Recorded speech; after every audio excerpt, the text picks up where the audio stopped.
Hello, नमस्कार आप सभी का मेरे YouTube channel the visionary guide पे द विजनरी गाइड 2047 पे आप सभी का मेरा स्वागत है, अभिनंदन है। आज हम बात करेंगे नेशनल पेंशन सिस्टम के बारे में, और जिसे शॉर्ट फॉर्म में एनपीएस बोलते हैं सब लोग। और गवर्नमेंट के जो भी अभी नए नए सभी कर्मचारी लगे हैं तो वो इस एनपीएस के अंडर उनको पेंशन सिस्टम ऐड है। तो एनपीएस अभी चर्चा में क्यों है, और इसके पीछे रीज़न है कि अभी सेंट्रल गवर्नमेंट ने यूपीएस की घोषणा की, यूनिफाइड पेंशन सिस्टम की। उसके बाद चर्चा बनी हुई कि हम यूपीएस को चूज़ करें कि या एनपीएस को चूज़ करें। बिकॉज एनपीएस का बहुत टाइम से स्टेट गवर्नमेंट भी विरोध कर रही थी और कह रही थी कि ओपीएस जैसा सिस्टम लाया जाए, ओल्ड पेंशन सिस्टम।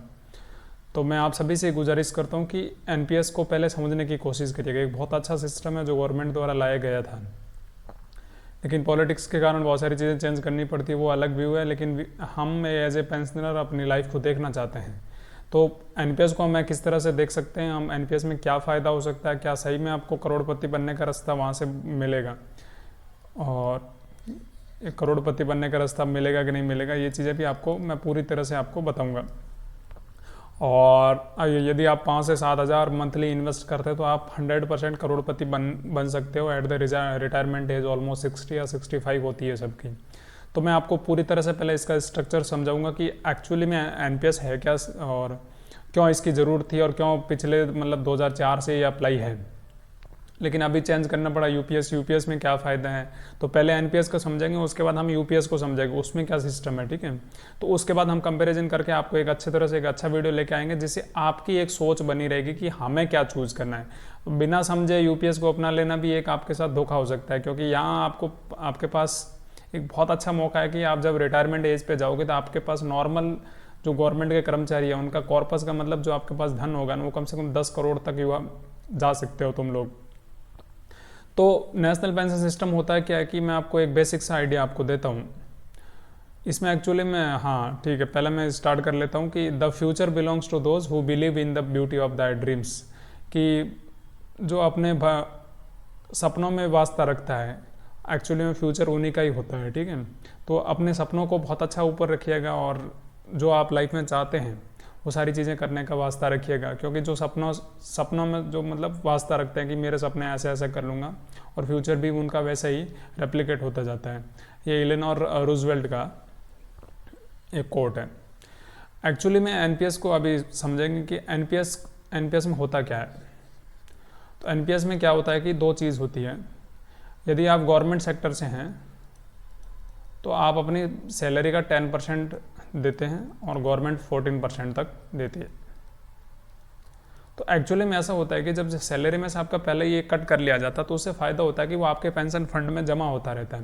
लेकिन एक्चुअली में ये 10% अपने खुद को देखें तो खर्चा होकर सारा खत्म हो जाता है, क्योंकि सैलरी अपने पास कितनी बचती है आप सभी को पता होता है, ठीक है। तो गवर्नमेंट सेक्टर में जो भी काम कर रहे हैं या प्राइवेट में कर रहे हैं, प्राइवेट में कई बार जो प्राइवेट कंपनियाँ यूज़ करती है उसमें 10% एम्प्लॉय खुद देता है और 10% एम्प्लॉयर देती है, मतलब कंपनी खुद इन्वेस्ट करती है इसमें एज उसका अमाउंट बढ़ाने के लिए, जो भी उसका कर्मचारी है। तो गवर्नमेंट 14% देती है। ये पहले गवर्नमेंट भी 10% देती है, लेकिन इंक्रीज करके 14% तक देती है।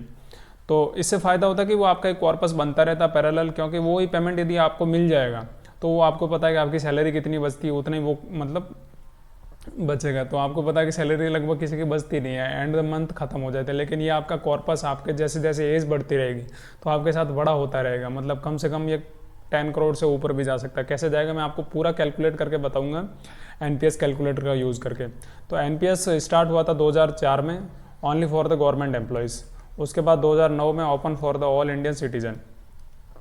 अभी इंडिया के हर सिटीजन एटलीस्ट बच्चे भी इसमें इन्वेस्ट कर सकते हैं, ठीक है।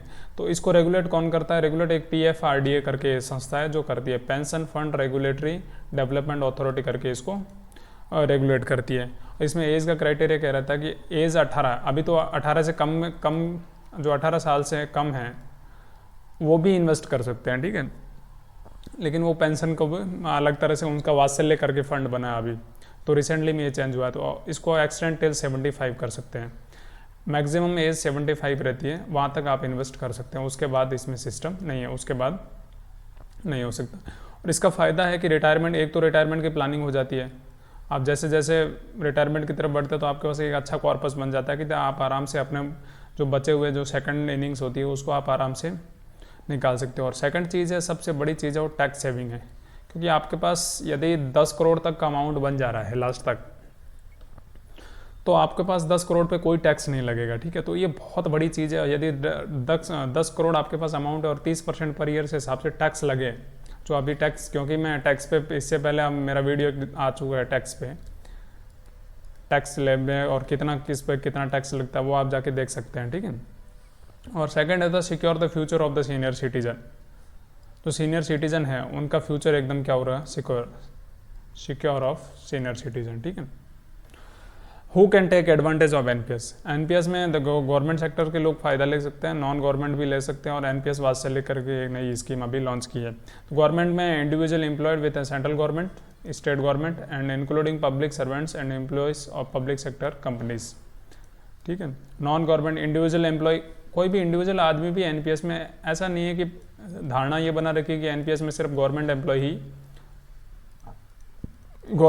ही इन्वेस्ट करते हैं, ठीक है। ऐसा कुछ नहीं है। इंडिविजुअल आप कोई भी इंडिविजुअल आदमी भी ओपन कर सकता है in the private sector, self employed भी हो सकता है, वर्किंग इन अदर और ऑर्गेनाइजेशन। और इसमें एक चीज़ होती है कि आपको 500 रुपये दे के अकाउंट ओपन कर सकते हो नॉर्मल, कोई भी आदमी, एवरी इंडिविजुअल।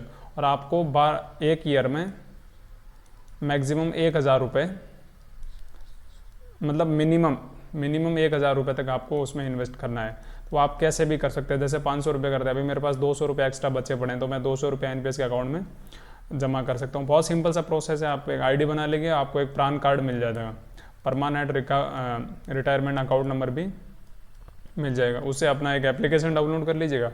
तो एप्लीकेशन डाउनलोड करके उसमें अपना आराम से इन्वेस्ट कर सकते हैं, और ये आपको रिटायरमेंट के लिए बहुत अच्छी प्लानिंग है। आपको कहीं इधर उधर जमा करने की ज़रूरत नहीं रहती है, और बहुत अच्छा रिटर्न भी इसमें मिलता है। और एक एनपीएस वात्सल्य करके है कि minor Indian citizen under the age of 18 are eligible for the NPS Vatsalya scheme operated by parent और guardian behalf of the minor. अब जैसे छोटे बच्चे हैं आपके, तो पेरेंट्स क्या करेगा, उनके बिहाफ पे उनको पेरेंट्स इन्वेस्ट करेंगे, ठीक है, और ऑन बिहाफ ऑफ द बच्चे। जब छोटे बच्चे हैं तो उनका अकाउंट ओपन करा दीजिएगा एनपीएस में, एनपीएस वात्सल्य करके, ठीक है। और पेरेंट्स उसमें मनी डालते रहेंगे, क्योंकि बच्चे के पास तो पैसा होगा नहीं, तो पेरेंट्स ही उसमें पैसे डालेंगे, ठीक है। अभी दो चीज़ आपको डिस्कस करना है कि टाइप्स ऑफ अकाउंट क्या क्या होता है, कि एनपीएस में कितने प्रकार का अकाउंट होते हैं। तो एनपीएस में अकाउंट्स 2 टाइप का होते हैं, एक टायर फर्स्ट होता है, एक टायर सेकंड होता है, 2 अकाउंट। अब टायर फर्स्ट क्या है, टायर सेकंड क्या है। तो जो टायर फर्स्ट है वो है पेंशन फंड, और यही सबसे महत्वपूर्ण चीज़ है, और यही एनपीएस को एक एनपीएस बनाती है, वो है पेंशन फंड। सेकंड है इन्वेस्टमेंट प्लान।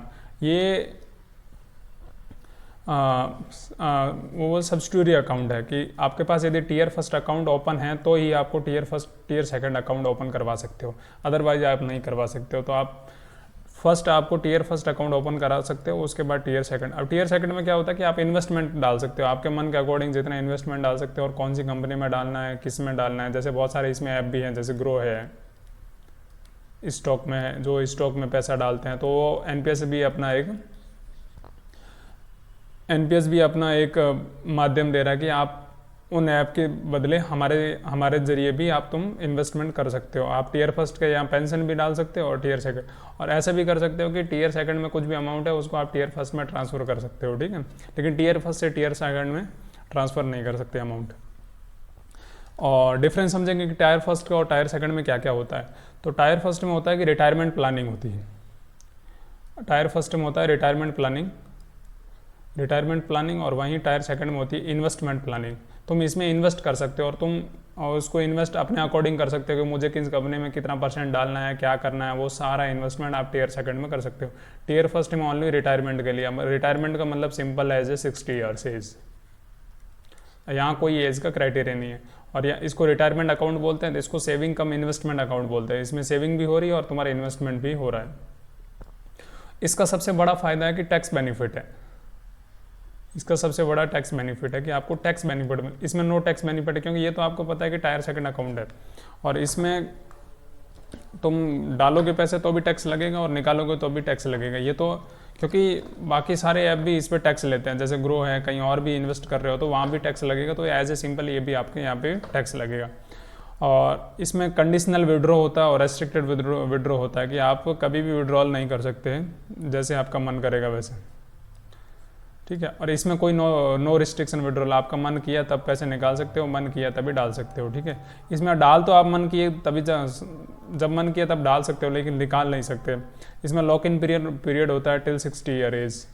इसमें कोई नो लॉक इन पीरियड होता है कि मतलब तुम कभी भी पैसा विड्रॉ कर सकते हो इससे।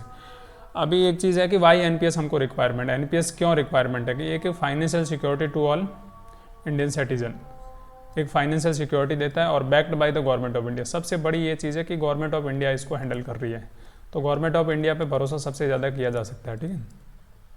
NPS provide impressive long term saving option for you to plan your retirement time efficiently by investing in this safe market based plan. तो गवर्नमेंट ऑफ इंडिया इसको हैंडल कर रही है और इसको बैक कर रही है, तो आप इसमें अच्छे से भरोसा कर सकते हैं, ठीक है। और इसकी विशेषताओं पहली है कि वेल रेगुलेटेड एंड ट्रांसपेरेंट है। Secure your second innings with A products item that regulated and transparent. Second है कॉस्ट इफेक्टिव है, one of the lowest cost retirement product है, तो भी एक बहुत अच्छी चीज़ है। सेव मोर ऑन टैक्सेस हैं कि एंजॉय एक्सक्लूसिव टैक्स बेनिफिट मिलते हैं। और पावर टू चूज है, you decide how and when to invest and where to invest, how can you to retirement. इसमें एक चीज़ रहती है कि आपको किस अकाउंट में डालना है, कितना पैसा कहाँ डालना है, किस तरह से डालना, वो सारा आप चूज कर सकते हैं, ठीक है। कोई ऑटोमेटिक चीज़ नहीं है इसमें। अभी दो चॉइस होती है कि आपके पास अभी चूज़ करने की चॉइस है। इसमें चूज़ करने की आपके पास दो चीज़ होती है, एक एक्टिव होती है, एक ऑटो चॉइस होती है। ऑटो को मतलब जो अपने आप हो जाती है, मतलब जिसमें तुम डिसाइड नहीं कर सकते कुछ भी कि मुझे कितना % क्या चाहिए, कितना % अमाउंट कहाँ इन्वेस्ट करना है, कितना % क्या करना है, इसमें ऑटो में तुम नहीं कर सकते। लेकिन एक्टिव में तुम डिसाइड कर सकते हो कि मुझे इतना पैसा यहाँ डालना है, इतना पैसा यहाँ डालना है, इतना पैसा यहाँ डालना है, वो एक्टिव हो जाए। एक्टिव का मतलब जो चालू सा होता है, ठीक है। ऑटो का मतलब जो ऑलरेडी रेगुलेटेड होता है। तो आप 4 कैटेगरी होती है जिसमें तुम इन्वेस्टमेंट कर सकते हो। फर्स्ट होती है इक्विटी, सेकंड होता है कॉर्पोरेट बॉन्ड्स, थर्ड होता है गवर्नमेंट सिक्योरिटीज़ और फोर्थ होता है अल्टरनेटिव इन्वेस्टमेंट, ठीक है। 4 कैटेगरी में तुम इन्वेस्टमेंट कर सकते हो। सबसे ज़्यादा इक्विटी क्या हाई रिस्क होता है। इक्विटी में जब इन्वेस्ट करते हो तो हाई रिस्क होता है और इसमें रिटर्न भी हाई होता है। तो मैक्सिमम इक्विटी आप इन्वेस्ट कर सकते हो, मतलब इक्विटी का मतलब हाई रिस्क हाई रिटर्न होता है। कॉर्पोरेट बॉन्ड्स होते हैं जो मॉडरेट रिस्क होते हैं, तो मॉडरेट रिस्क होएगा तो मॉडरेट रिटर्न हो गए। और गवर्नमेंट सिक्योरिटी जो गवर्नमेंट की कंपनियाँ होती है उनमें इन्वेस्ट करोगे तो इसमें लो रिस्क होता है लेकिन रिटर्न भी ठीक ठाक होता है, ठीक है। तो जिसमें रिस्क कम होता है उसमें रिटर्न भी कम होता है। अल्टरनेटिव इन्वेस्टमेंट ये जैसे रियल एस्टेट हो गया, तो उनमें तुम पैसा लगाते हो तो वहाँ वेरी हाई रिस्क रहती है और तुम इसमें 5% से ज़्यादा नहीं लगा सकते। इस पर कैप लगा रखी है गवर्नमेंट ने, इससे ज़्यादा तुम अल्टरनेटिव इन्वेस्टमेंट में नहीं लगा सकते, ठीक है। इसमें वेरी हाई रिस्क होती है और आपको पता है कि आपका जो भी कॉर्पस होता है वो बहुत बड़ा वैल्यूबल चीज़ होती है, तो आप उसको रिस्क पे नहीं खेल सकते। आप इक्विटी पे खेल सकते हो लेकिन एक एज के बाद इक्विटी भी कम हो सकती है।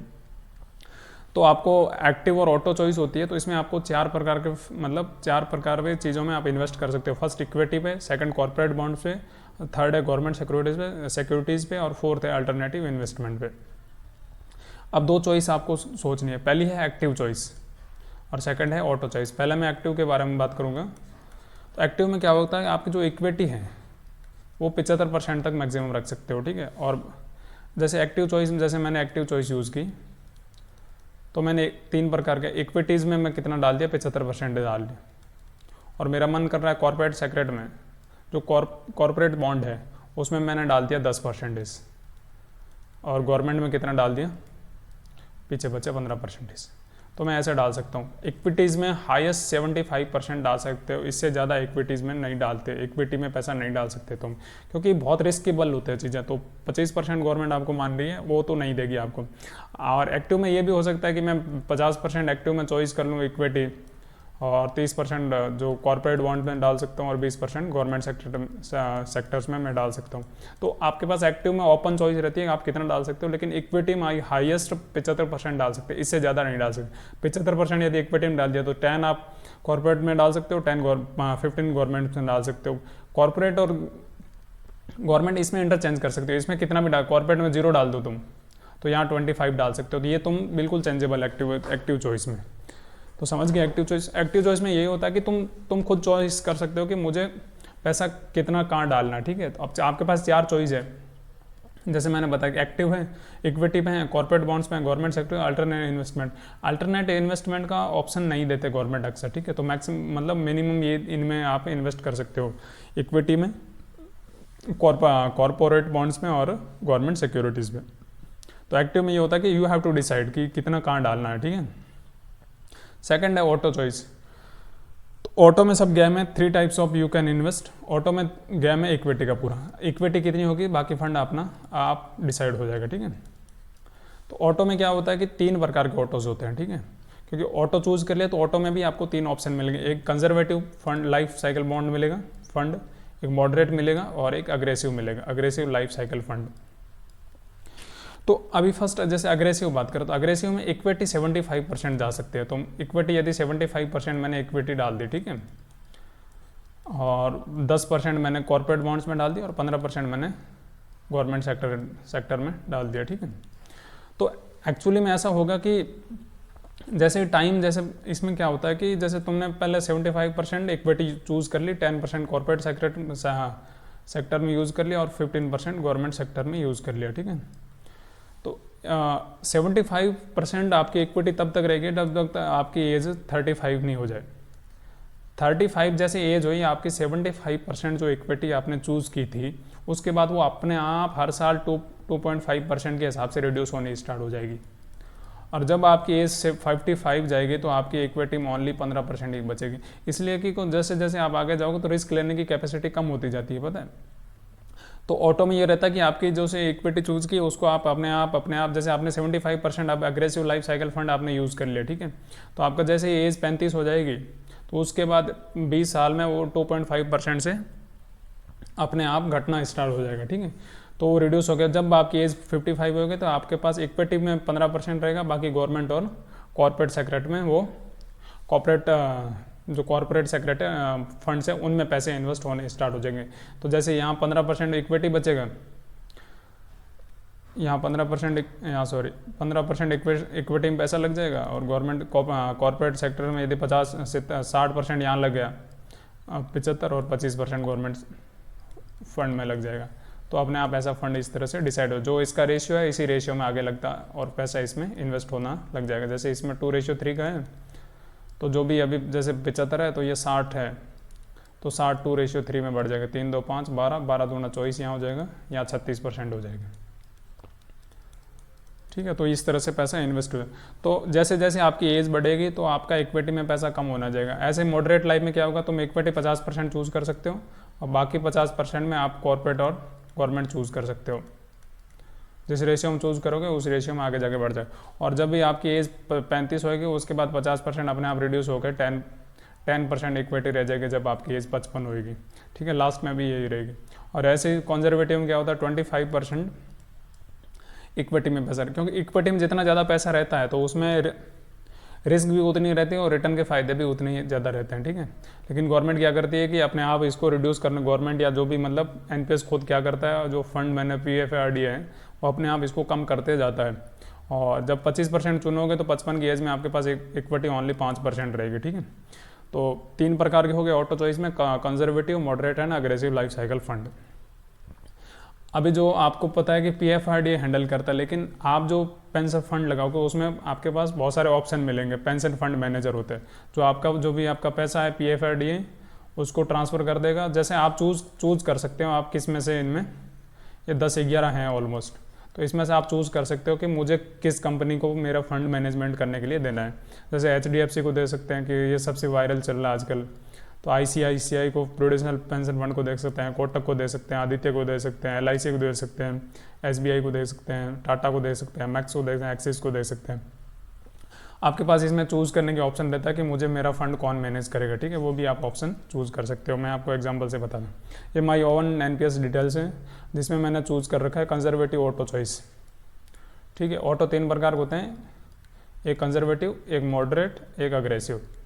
तो मैंने कंजर्वेटिव, जिसको LC 25 कहते हैं, क्यों 25 का मतलब इक्विटी 25% हो जाए, और जो अग्रेसिव होता है उसको LC 75 बोलते हैं, जो मॉडरेट होता है उसको LC 50 बोलते हैं। ये बस नाम है। तो मैंने मेरा HDFC पेंशन फंड मैनेजमेंट को मेरा पैसा दे रखा है। और देखो अभी जब इसमें देखो E फॉर इक्विटी, तो इक्विटी में मेरा जब किस में कंजर्वेटिव में इक्विटी 25% चूज़ किए, और उसके बाद C फॉर कॉर्पोरेट फंड्स में, कॉर्पोरेट में मैंने 45% डाला है, और गवर्नमेंट में कितना डाला है 30। तो इनका जो रेशियो है वो अपने आप जैसे यहाँ से ये कम हो जाएगा, क्योंकि 25% है, जब मेरी एज 55 हो जाएगा तो ये 5% बचेगा। तो ऐसे ही, और जो अग्रेसिव है उसमें 15% बचेगा, जो मॉडरेट है उसमें इक्विटी 10% बचेगी, ठीक है। अपने आप इक्विटी रिड्यूस होती जाएगी। और यहाँ मेरा फंड मैनेजमेंट है HDFC, तो आप HDFC यूज़ कर सकते हैं, बिकॉज HDFC के आजकल रिटर्न अच्छे चल रहे हैं। तो LIC को भी यूज़ कर सकते हैं आप, एक्सिस बैंक को भी यूज़ कर सकते हैं, टाटा को भी यूज़ कर सकते हैं, तो किसी को भी आप यूज़ कर सकते हैं जिसका मार्केट में ज़्यादा रिफंड मिलता हो। अब आपके पास ये क्वेश्चन आएगा कि मैंने यदि पैसा तो बना दिया, लेकिन मैं क्या इसको विड्रॉल कर सकता हूँ? यदि मेरे घर में कुछ काम हो गया तो मैं इसका पैसा विड्रॉल कैसे कर सकता हूँ? देखो आप, हाँ, अब इसका आंसर यस है कि आप कभी भी पैसा विड्रॉल कर सकते हैं, only in the case of critical illness. जैसे किसी को बीमारी होगी घर में तो आप कर सकते हो। आप बच्चों की हायर एजुकेशन के लिए आप विड्रॉल कर सकते हो, एंड मैरिज टू चिल्ड्रन, बच्चों की शादी है तो उस टाइम भी कर सकते हो। एंड फर्स्ट कंडीशन ये है कि आप तभी कर सकते हो जब आपका एनपीएस अकाउंट ओपन किए हुए हैं 3 साल हो गए। 3 ईयर्स कंप्लीट होने से पहले तुम अकाउंट्स 3 साल कंप्लीट हुए पहले आप विड्रॉल नहीं कर सकते, ठीक है। लेकिन उसके बाद एक और कंडीशन है, मैक्सिमम 25% विड्रॉल कर सकते हो तुम। Maximum 25% withdrawal is allowed of employ contribution. अब जैसे कोई कंपनी में काम कर रहा है या कोई गवर्नमेंट सेक्टर में काम कर रहा है, जैसे 3 साल किसी कंप्लीट हुए, ठीक है, तो वो खुद तो जो 10% के हिसाब से कर रहा है, और गवर्नमेंट कितना 14% डाल रही है पैसा। और 3 साल बाद जो बंदा कंट्रीब्यूट कर रहा है, जो सब्सक्राइबर कंट्रीब्यूट कर रहा है, उसका ही 25% दे रहे हैं। जैसे प्राइवेट कंपनी होती है वो 10% डाल रही होगी यहाँ 14 की जगह, ठीक है, तो वो जो कंपनी डाल रही है वो पैसा तुम विड्रॉल नहीं कर सकते, ठीक है। लेकिन जो आपने अपना पैसा डाला है ना वो विड्रॉल कर सकते हो, और उसका भी वो 25% तुम निकाल सकते हो, ठीक है। और ऐसा कब तक, कितनी बार कर सकते हैं? Till retirement. तीन बार हम ऐसा करते हैं, वो भी 5-5 साल के गैप में। जैसे अभी एक बार ले लिया तो 5 साल बाद हम एक बार और 25% अपना जो भी अमाउंट है उसका विड्रॉल कर सकते हैं, और उसके 5 साल बाद भी हम उसका विड्रॉल कर सकते हैं। और आपको मिनिमम 3 बार ये अपॉर्चुनिटी मिलेगी जब तक आपकी रिटायरमेंट एज 60 नहीं हो जाए, ठीक है। तो आप विड्रॉल कर सकते हैं इन स्पेशल केसेस, और उसको आप एनपीएस पे, मतलब एनपीएस की वेबसाइट पे जाके या एनपीएस के लेटर लेके आप वहाँ से विड्रॉल कर सकते हैं। अब जैसे एग्जिट होगा तो उस टाइम क्या रहेंगे? Exit at age 60। जब आप एज 60 हो जाएगी तब आप विड्रॉल कर सकते हैं। नॉर्मल 60 होती है और किन्हीं की 65 होती है। जैसे सुप्रीम कोर्ट के जज हो गए, उनकी एज 65 होती है, नॉर्मल की 60 month. Up to 60% of corpus can be withdraw. जब 60 साल के हो जाएंगे आप, तो आपके पास 2 ऑप्शन रहेगा। एक ऑप्शन होगा 60% आप विड्रॉ कर सकते हैं, 60% अमाउंट आप ले सकते हैं, घर पे लेके जा सकते हैं, और 40% जो बाकी का बचेगा उसको एन्युटी, मतलब एन्युटी का मतलब वो पेंशन के रूप में आपको आएगी, वो आप गवर्नमेंट नहीं देगी। सबसे इसका वो ड्रॉबैक एक ही चीज़ है कि जो 40% अमाउंट है वो गवर्नमेंट के पास रहेगी और उसको आपके पास एज ए पेंशन पैसा आएगा, ठीक है। तो इसलिए इसको रिटायरमेंट पेंशन स्कीम भी बोलते हैं। आपके पास एक कॉर्पस अमाउंट भी बनता है और एक पेंशन भी बनती है। Balance amount needs to be invested in annuity. जो भी बैलेंस, मतलब 60% आप विड्रॉ कर लिया, जो 40% बचे उसको आपको एन्युटी में डालना पड़ेगा। एन्युटी का मतलब वो अमाउंट होता है जो आपको पेंशन मिलेगा वहाँ से, उसी अमाउंट से, ठीक है।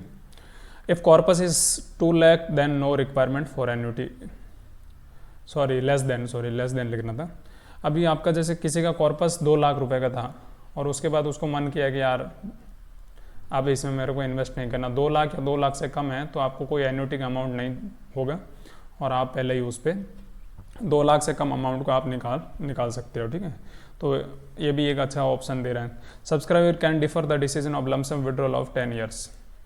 अब जैसे किसी की एज हुई 60 ईयर्स, वो चाहता है कि यार अभी तो मेरे पैसे ज़रूरत नहीं है, अभी मेरी कोई जो PLI करवा रखी है या मेरा लाइफ इंश्योरेंस करवाता हूँ वो पैसा आ गया, तो मैं इसको 10 साल और डेफर कर सकता हूँ, मतलब पोस्टपोन कर सकता हूँ मैं किसी 70 की उम्र में, क्योंकि जब 60 की उम्र में होता हूँ कि बड़ा कॉर्पस होगा और 10 साल में बहुत बड़ा मतलब पैसा वो ही डबल 3 गुना हो जाएगा पैसा आपका, क्योंकि एक अच्छी अमाउंट होएगी वो, तो आप उसको 10 साल आगे तक बढ़ा सकते हो, ठीक है। और यदि 65 पे है तो आपकी यदि रिटायरमेंट एज 65 है तो आप 75 तक जा सकते हो। 75 हाईएस्ट एज है, इसके बाद तुम नहीं निकाल सकते, उसके बाद आपको 60% विड्रॉ करना ही पड़ेगा और 40% एनविटी के रूप में रहेगी। Minimum 40% corpus in annuity, rest 60% you can avail lump sum amount with triple E benefit, exempt, no tax, किसी पे भी मतलब कोई टैक्स नहीं लगता कि जो भी आप अमाउंट 60% निकालोगे उस पर कोई टैक्स नहीं लगेगा। और यदि NPS होल्डर डाइज तो pension will be given every month to nominee. अब तुम्हारे पास एक चॉइस भी होती है कि तुम नॉमिनी चूज़ करते हो और एटलीस्ट मिनिमम 3 नॉमिनी चूज़ कर सकते हो। जैसे एक अपनी डॉटर को चूज़ कर सकते हो, एक अपने सन को चूज़ कर सकते हो, एक अपनी वाइफ को चूज़ कर सकते हो। इसमें ये भी फैसिलिटी रहती है, जैसे वाइफ को 50% दे दिया, डॉटर को 25% दे दिया, तो अपने सन को भी 25% दे सकते हो। वो तुम डिसाइड करोगे कि मुझे कितना परसेंटेज किस किस को देना है, ठीक है। तो वो नॉमिनी तुम चूज़ कर सकते हो कि मैक्सिमम 3 नॉमिनी चूज़ कर सकते हो, मिनिमम 1 नॉमिनी यू चूज़ कर सकते हो, ठीक है। और कोई ऐसा बोला कि इफ़ सुपर एन्यूएशन बिफोर एज 60, कि मैं 60 से पहले रिटायरमेंट हो गया तो आपको क्या करना पड़ेगा, 20% अमाउंट आपको। और कोई बोले कि मैं 60 से पहले रिटायरमेंट होना चाहता हूँ मैं, तो आपको 20% अमाउंट तो लमसम मिल जाएगा, ठीक है। और 80% आपके पेंशन जमा हो जाएगी और जो 80% बचेगा वो आपका एन्युटी होएगा, वही उसी से पेंशन मिलेगा, ठीक है। तो आपको एक डेमो पेंशन कैलकुलेट करके बता सकता हूँ कि आपके पास कितना कॉर्पस बन सकता है, ठीक है। तो मैं आपको एक NPS की वेबसाइट पे लेके जाके बताता हूँ कि एक्चुअली में आपके पास कितना पैसा बन सकता है, ठीक है। ये NPS का है, पेंशन कैलकुलेटर NPS, ठीक है। तो मैं सब्सक्राइबर का सेक्टर चूज़ करता हूँ कि नॉर्मल कोई एक नॉन गवर्नमेंट सेक्टर है, ठीक है, या मैं गवर्नमेंट सेक्टर का बात कर सकता हूँ। गवर्नमेंट में हाँ नॉन गवर्नमेंट मान के चलो, ठीक है। सेलेक्ट स्कीम मैं मान के चलता हूँ उसका मॉडरेट में, वो LC 50 का मतलब होता है कि वो मॉडरेट ऑटो में वो इन्वेस्ट कर रहा है। और उसका डेट ऑफ बर्थ मान के चलो कि उसका 1995 में जन्म हुआ है, तो अभी 30 साल का लड़का है, ठीक है। तो my existing NPS tier first corpus उसका मान लो अभी 0 रुपये है, ठीक है, उसके पास कोई एग्जिस्टिंग नहीं। I would like to contribute, यदि वो 8,000 रुपये पर मंथ कंट्रीब्यूट करना चाहता है मिनिमम, ठीक है। और I want to contribute till my retirement age 60 कर सकते हो, 62 कर सकते हो, वो तुम डिसाइड कर सकते हो, ठीक है, लेकिन मैक्सिमम 75 ही कर सकते हो। After investment I want to defer my exit withdrawal till age, हम 60 पे निकालना चाहते हैं, आगे एक्सटेंड नहीं करेंगे उसको, ठीक है। Percent annual increase in the contribution, तो मैं ऐसे मान के चलता हूँ कि 7 से 8%, मतलब 9% मैं हर साल बढ़ाता रहूँगा। जैसे 8,000 है तो 8,000 का 10%, 800 रुपये, 900 रुपये मैं डेली हर मंथ, मतलब जैसे जैसे सैलरी बढ़ती जाएगी तो मैं इसका कॉर्पस को बढ़ाता जाऊँगा। I would like to purchase annuity ratio, annuity 40 पे कर सकते हो, 40 से कम दम एन्युटी नहीं जा सकते। ऐसा नहीं कि मैं भाई 70% पैसे उठा लूँगा, 30% रहने दूंगा, वो नहीं कर सकते तुम। तो 40% एन्युटी पे रह सकते हो, मैक्सिमम 100% वे दे सकते हो। I am expecting N annuity rate, तो जैसे तुम जैसे नॉर्मल जैसे अमाउंट आपका इन्वेस्टमेंट रहता है तो वो उस पर तो 10 से 12% का आपको रिटर्न मिलता है, लेकिन एन्युटी पे आप मान के चलो 6.75 या मतलब 7% से ज़्यादा मतलब नहीं मिल सकता। 7% में मैक्सिमम मान लगता हूँ, ये 6.75 से कम ही हो सकता है, ज़्यादा नहीं हो सकता, ठीक है।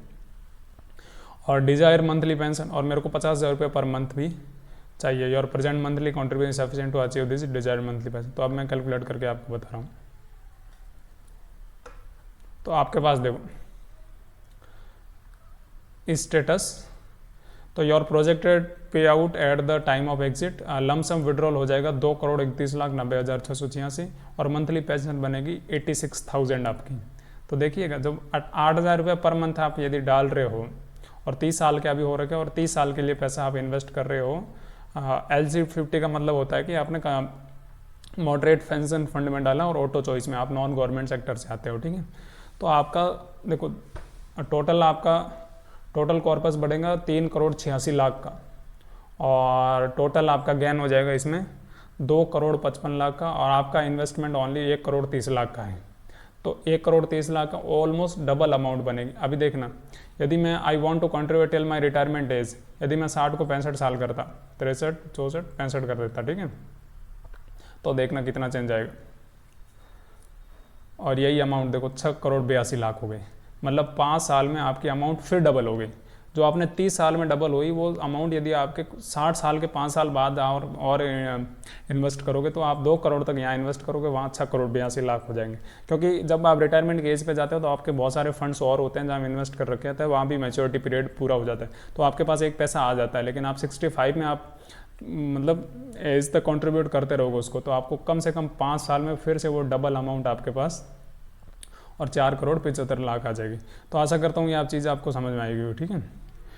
और नेक्स्ट है कि थैंक यू आपका, आशा करता हूँ कि ये चीज़ें आपको समझ में आई होगी।